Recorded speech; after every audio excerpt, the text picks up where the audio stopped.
Guys, my name is Girish, Bali, the host for Back2Basics, another Back2Basics for another Back2Basics. Does that make sense? Well, anyway, so today we have a guest. We're going to talk about social media selling. You've heard of social media, Facebook, Twitter, Instagram, TikTok. I'm pretty sure there's other ones, but those are the ones coming to my mind right now. But what does it mean by social media selling? We will figure that out today with my guest today, and I'm pretty sure he can give us some type of basic insight as to what that is. So let's invite Khan to the show. Khan, how are you? And thank you for coming back to Basics. Yes, good morning, good evening, wherever you are in the world. Thank you very much for the invitation, Girish. Really appreciate it. Thank you so much. So Khan, before we get into the basics of the social media, okay, what does it mean by Back to Basics to you? You know what? It resonates a lot with me because I've always said to people, I'm a very simple person. And when I talk even strategies, I talk very simple. I try to nail it down to something that's easy for people to understand, digest, and implement. So Back to Basics for me is about taking some concepts we may talk about, whether it be some theory or some methodology, and then bring it down to some sort of practical little chunks that people can implement and adopt. That for me is Back to Basics. Yeah, thank you so much for that, Khan. So before we get into the other social media stuff, right?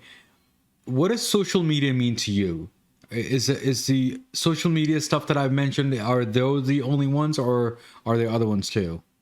Look, social media is a very wide net. Okay. We have a number of platforms that are out there. For me, I believe that with social media, you've always got to sort of look at where your tribe is, and Seth Godin coined that term a while ago. It's about where your tribe lives. Yeah. I started off on Twitter about 10 years ago. Yeah. What I say to people is I was big on Twitter, Yeah. but somehow after that, I morphed into other platforms where my tribe was. So social media, you have your Instagrams, you have everything like your Snapchats and your Pinterest. People will go into social media. For me, the two platforms that I dwell on a lot is LinkedIn, and we'll talk about a bit that today, and a little bit of Insta. I'm trying to look at Facebook for, again, business purposes, but at the moment it's been more a social outlet. Okay. Thank you so much for that, by the way. So what do you do, Khan, before we get into the basics of the social media stuff? Well, I position myself in my branding in Social Selling Warrior, and that is a bit of a brand that I've developed and put out there, because what I'm trying to do is I'm trying to help people, no matter who they are, business development managers, account managers, they could be coaches, consultants, Yeah. to create a powerful brand, mainly on LinkedIn, but we can talk about the other platforms, because really, at the end of the day, they're all pretty much worth the same. Okay. But mainly on LinkedIn, to create a powerful brand that will catapult them and create, one, awareness, Yeah. two, connections, and three, opportunities for them to further either their career, or the area that I focus on a lot is to get more connections, more conversations, and of course, more sales. Yeah, so I mean, guys, I just want to explain something here. The reason why I invited Khan here is, according to me, this is just me only and no one else, so no one has to sue anybody here. But I feel that Khan is quite intelligent and quite educated on the social media side of things, especially LinkedIn. So that's my thought process on that, Khan. I don't know about anyone else, but the stuff that the knowledge that about LinkedIn is vast, and it's just not networking with people and all that stuff. So can you tell me a little details about LinkedIn, if you don't mind, what that is and who that is? Yeah, LinkedIn, initially, when LinkedIn started, in fact, celebrated its 18th birthday, I think it was this year. Yeah. It was seen as a job platform. So it was about a way of someone putting themselves out there, and a recruiter or a headhunter would go onto a platform and find the skills, their attributes, maybe look at their previous job experience. So it was, and probably still is, a job-seeking platform. Mm-hmm. What we've noticed in the last 5 years, but it's really about 5 years, it's morphed a lot. And LinkedIn itself has made an intention to do this by adding some products to its suite, some paid products like Sales Navigator and Premium. Yeah. What it's done is it's morphed into a B2B professional networking platform. Okay. And what I mean by that is more business to business. Yeah. So the B2C, for example, may happen on Instagram, Yes. business to consumer, or Facebook. LinkedIn is positioning itself and really catering to that professional to professional in network. So what we see there is the ability to leverage your brand in order to create opportunities to then take those opportunities offline. Now, I just want to make an important point. When we talk about social media and selling, we never, ever, ever sell on social media. We use the word social selling, and we'll talk a bit about it soon because LinkedIn has coined that term, but we never sell on social media. Social media is about creating a relationship, nurturing that relationship, and taking that offline to a conversation where we may undertake some selling processes. So, you know, Does that help? Does that answer your question? yes, it does. But here's one thing that when we try to explain to people social media selling or whatever word you want to use, right? The first thing comes in my mind is data privacy. Yeah. So, can we explain to people that there is a difference between the two? Yes. So you want to extrapolate that further? What do you mean by that? Is it people having So for example, like, you know, Khan's name is there and Girish's name is there, and we're gonna sell Girish's name and Khan's name as a data to other, you know, companies or whatever. No, we don't sell. LinkedIn has got a lot of security embedded in its systems where it doesn't allow for what they call scraping of the data. Yeah. So for you to be able to, we don't sell any data. What we try to do is we create connections and we create relationships. Now there is automation tools out there, and first thing I need to put on the table here is I don't subscribe to the automation. People are amazed at things that I do, and I do everything myself, which is surprising because and that takes a lot more time to do. But I believe in authenticity. I believe in integrity, and I don't do any automation. But there are tools out there, and some are working successfully with some people. I'm not here to can the tools. I'm here to say that I don't use them, and I don't think they're necessary to making authentic connections. But those tools are scraping data from LinkedIn. Now, there is a couple of court cases happening at the moment where we see LinkedIn is having a bit of a tussle with some organisations where they don't call it scraping, they call it just what Google does, going on to the meta crawlers and just analysing the data. But LinkedIn is now fighting those particular cases. So your data is pretty much safe on LinkedIn. It depends what you want to put in, like any profile. What you put in there, what information you put in there, people will be able to access. So I just say to people, be careful about if you don't want to put your phone number out there, don't put your phone number. But if you're in a business and you want to be contactable, at least put an email address somewhere where someone can contact you. Yeah. So it's about being, like any platform, Girish, it's about being mindful of what data you got out there. So thank you for so much for that. So when I Googled or when I searched or investigated or researched, whatever you want to call it, right? When I said, what is social selling?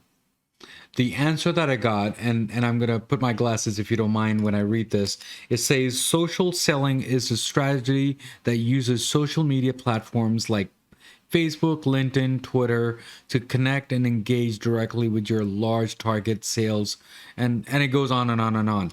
So do you think that's the right definition, or it should be something different? Look, social selling was, like I said, the term that's been coined by LinkedIn. They were trying to push their Sales Navigator product. Yeah. So they came up with a term that would be able to support that product. And for whatever the case may be, we're stuck with it now.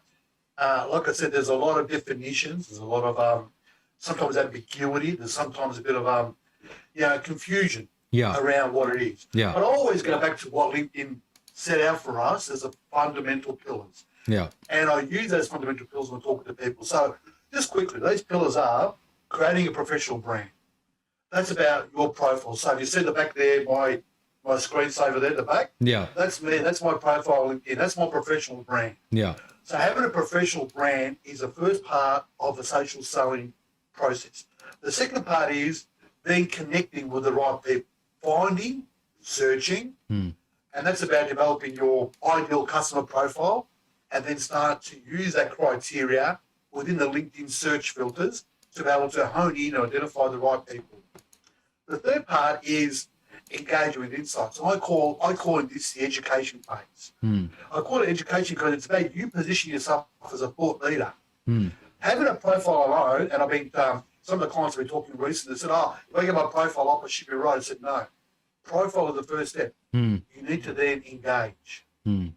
You need to show people your knowledge. What you found me, you need to show people your knowledge. You need to engage, create some content, curate some content, which is about sharing some other people's stuff with your perspective. But you need to also interact and engage on other people's posts. Make some intelligent commentary, make some observations. And the last part about social selling that LinkedIn has defined for us is about building the trusted relationships. So by engaging, by creating that thought leadership, you start to nurture. You start to direct message. You start to take in those conversations from the online to the offline. So in a nutshell, it's about profile, which is your brand. 2, connecting with the right people. 3, educating, knowledge, thought leadership. And 4, building a relationship and nurturing that relationship. Yeah, thank you so much for that. So, Khan, I have a question now. For LinkedIn, there is an option to find out what your rating is. Okay. Yes. Which is your sales rating or SSI rating or whatever. Social selling. Okay. So is there social selling for the other platforms also? From what I understand, every platform has got its analytics, so you can get your analytics in there. Like I said to you at the beginning, I don't do much analytics with the other platforms, Girish. I'm only focused on LinkedIn. I know via Google Analytics you can do on Facebook, and there's also some Instagram analytics programs. But social selling is one particular index that exists in LinkedIn. Again, you don't want to get too caught up with social selling index because it focuses on those 4 pillars I mentioned, and it rates you out of 25. So you just score out of 100. Yeah. And it's up there every week. There is some other tools available. There is and there is some other analytics tools. There's one called Shield.app and there's one called Analytics.io, which are both offer some free plans. And it's just people, if they want to get deeper into the analytics on LinkedIn, they can look at those particular tools. But every platform will have some analytics available to it, whether it be some from Google Analytics or from the native analytics of its own. Social selling index is a good, and I've been talking to a customer yesterday, it's a good starting point. If you just start on LinkedIn, take a snapshot of your social selling index, come back in a month's time once you've adopted some of the strategies that I've put in place for you, and then see what it is. Yeah. You should start seeing some movement. But does that mean that I'm actually less than you or more than you, depending on the rating? That doesn't mean anything, right? So why is it so important then? It always goes back to your intent and purpose on LinkedIn. Like we should all have a strategy of why we use a particular platform. Yeah. So you use a podcast platform. I know talking to you, you've got a strategy in relation to that. Yeah. Everything we do on the social platforms, or whether it be on the internet, we should always have a broader strategy. What's the purpose? For me, my purpose and intent is to create some brand awareness. Yeah. To educate my followers. What I mean by educate is to share some thought leadership. And 3, to try to nurture relationships, to have conversations offline. But the first 2 are priority for me. So there's no one better than someone else with a social selling index. It really comes down to what your intent and purpose of being on a platform is about. You might have a 50 or 60 as a rating. That's okay. But if your purpose is to create some brand awareness, as long as your brand is out there, that's okay. Don't worry about the other 3 or 4, the other 2 or 3 aspects of the social selling index. Yeah. So always keep in mind what you want to achieve, what your goal is.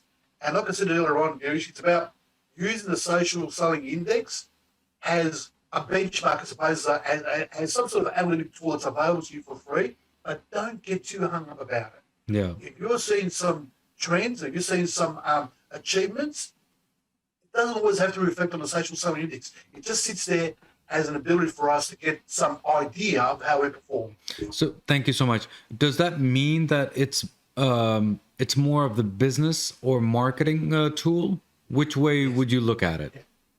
Look, like I said, it was initially only available to people who had Sales Navigator. Yeah.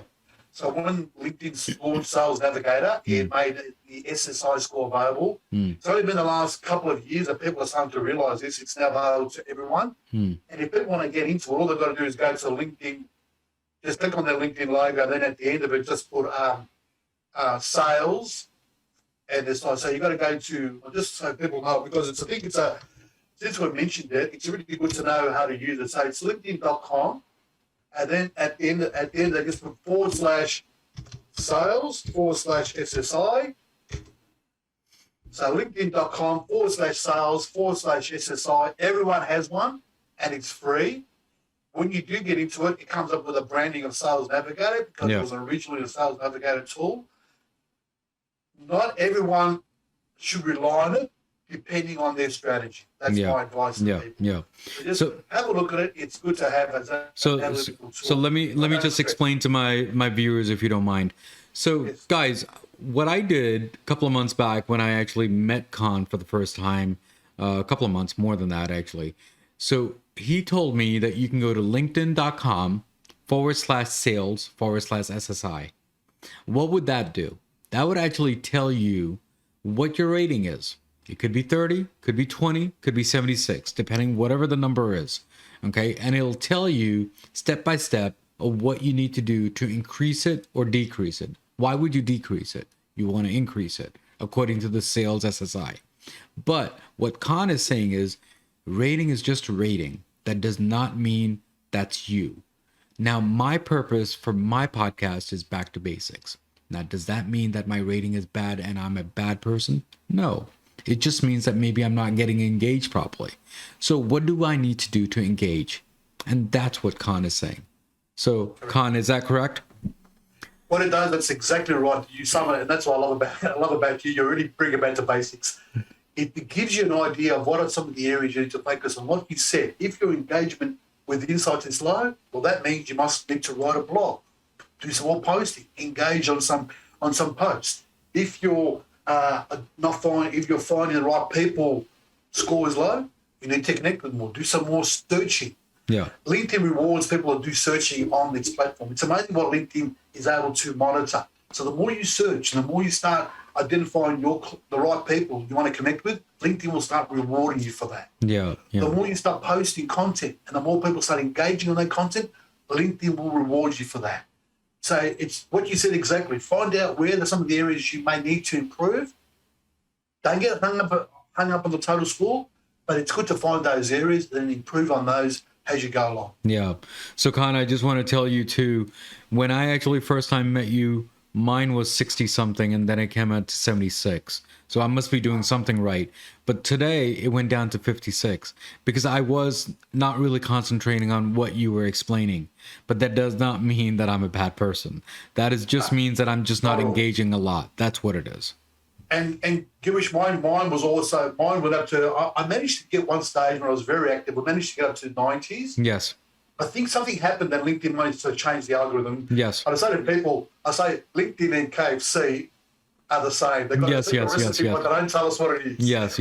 But something must have happened to the algorithm. I went from 90, I went down to about 60. Yeah. I've since put a lot of work into it. I'm now at the mid to high 70s. So I'm putting in a lot more work. So even you find with a lot of LinkedIn coaches and trainers, they're not going to be in the 90s. Even those people still have to work hard to establish a rate. That's why we say to people, don't get hung up too much about it, because even the top gurus of LinkedIn never achieve the perfect score. We're always learning more about LinkedIn. So thank you so much, Khan, for that. So tell me more about you. What do you do in detail, if you don't mind? Okay, so my original background has been in learning and development. So I was a public servant and worked in the revenue office, and then moved into a strategic role in learning development. So I've always been a people person, as it shows. I'm a networker, I'm a communicator, and that's why LinkedIn resonated with me, and I moved into that platform wholeheartedly. So my aim is to support people, it could be coaches, it could be business development managers, to start off with having, I suppose, a high profile on LinkedIn, a strong profile, a brand they can be proud of. And then from there, teach them and educate them how to then create some content that resonates with their following, that is aligned to their branding. And from there, coach them and support them to be able to have those conversations offline where they can get the individual in a conversation, listening, unpacking, understanding what the problem is, and then positioning their offer as a way of a solution to the individual. That's in a nutshell what I do. Of course. Thank you so much for that. So, Khan, you have done so much. I've read your profile. I've met you personally. And now you're on my show. So what's next for the next 5 to 10 years at least? Because you know what, it Well, seems like you're not gonna end. well, let's just I mean, this is just like this is take a bit some time to reflect here. I think this is the classic case of how social media and networking can deliver some results. You and Yeah, I met in a clubhouse. yeah, We connected. We had a conversation. This is the beauty of where we live in this world, Girish. It's a networked world. It's a people's world. It's about. Let's not forget one thing. No matter whether it's LinkedIn or Facebook or Instagram, right. people connect with people. Hmm. And in my business, people buy from people. That's right. Always had a. So that's why I'm very much into personal branding. Yeah, What's next for me? My aim is to be able to develop a coaching business around social selling that people can refer to me and say, well, you know, this person, he knows what he's talking about. He's helped me achieve X, Y, and Z. Because at the end of the day, it's a results-based business. But more importantly, what I hope is to be able to travel the world one day, if COVID permits, to be able to speak to many more people and to share my knowledge. I have one mantra in life, Girish, and it's a space, but like what you talk about. It's give, and give again. hmm. I've been very fortunate to have mentors and supporters in my life over the years who've given freely. I want to do the same and educate and pass on my knowledge because we only have a short time on this world and we've all got to make a difference. Yeah, absolutely. Thank you so much, Khan, for making this show brighter for me and giving a little insight about the social selling and what it is and what it does not do. And it there's a difference between data privacy versus selling also. So thank you for that. So do you have any last words before we let you go? It seems like I can put you on the show for hours and hours, but obviously, unfortunately, we do have short time. So any last words before I let you go? Thank you. I really appreciate the invitation again today. Thank you very much for taking the time to have me on. My advice to people will be is, and one of the words I use is when I do social selling, it's about embrace. Give it a go. Have some courage. Get on the platform and give it a go. You can't break this thing. You can't break it. So give it a go. Create a profile and start engaging on things like LinkedIn or Instagram, whatever platform you feel appropriate for your particular tribe, your particular purpose on being on that particular platform. So give it a go. Have some courage. Find me on LinkedIn. Connect with me. If you're going to connect with me, say you heard me on this podcast. Say to me, you know my friend Girish, you think he's a great guy and you want to connect with me as well. And let's connect. Happy to help people. I offer free consultation for first 30 minutes. So take up the opportunity. Let's have a chat. Let's see what we can do for you. But most importantly, give it a go. Yeah, thank you so much, Khan, for all that. I think I've used up so many 30 minutes out of you. So, but I think you're more of a friend now than anything else. So thank you so much, Khan, for coming on the show again. Thank you very much. I really appreciate it. Thank you. So today we spoke with Khan. We talked about social selling, didn't we? We talked about, should we sell data? Should we not sell data? No, that's not what we talked about. We talked about the social media, how to use it.